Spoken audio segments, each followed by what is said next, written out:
हरे भरे जंगल के किनारे एक छोटा सा प्यारा घर था जहाँ रहते थे तीन अनोखे दोस्त।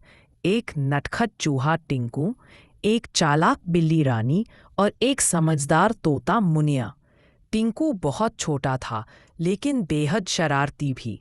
उसे हर चीज चुपके से करना पसंद था। एक सुबह जब पूरा घर सो रहा था, टिंकू दबे पांव रसोई में पहुंचा और दूध के कटोरे से थोड़ा सा दूध पी गया। लेकिन किस्मत देखिए, सारा इल्जाम आ गया बेचारी रानी पर।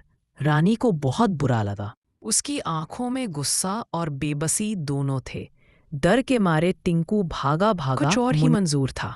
एक दिन आसमान में घने बादल छा गए, तेज हवा चलने लगी और फिर शुरू हुई मूसलधार बारिश। बारिश इतनी तेज थी कि सारा जंगल पानी पानी हो गया। तालाब उफनने लगा, नालियां भर गईं और टिंकू का छोटा सा घर पानी में डूबने लगा। टिंकू चीख पड़ा, बचाओ, कोई मुझे बचाओ। रानी ने पानी में लड़खड़ाते टिंकू को देखा।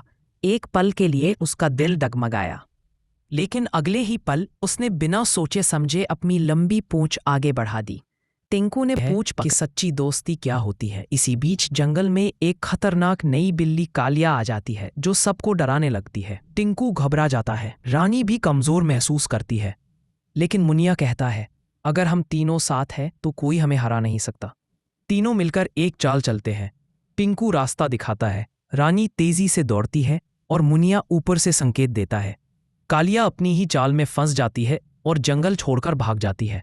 अब जंगल में फिर से खुशहाली लौट आती है। टिंकू अब चोरी नहीं करता, रानी अब गुस्सा नहीं करती और मुनिया हमेशा तीनों को सही रास्ता